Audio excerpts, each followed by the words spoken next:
Hi guys, magandang araw po sa ating lahat. Kumusta naman po ang buhay-buhay natin? Minsan mga lodi, nakakapagod na no. Sa araw-araw nating pagtatrabaho. Yung sahod mo kulang pa sa pang-araw-araw na gastusin, tapos babawasan pa ng gobyerno, tapos nanakawin lang naman. Kaya minsan nakakainis na eh. Buti na lang narinig ko yung speech ni Bangag. Bigla ako lumakas.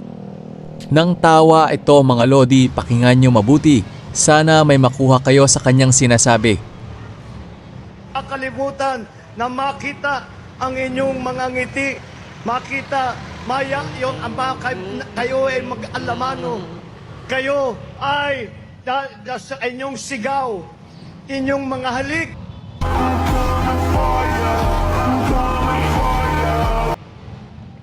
Oh, ano mga lodi, naintindihan nyo ba?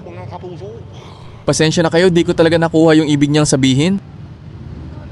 Iwan ko sa'yo, BBM. Sakit mo sa bangs. Bangag ka talaga.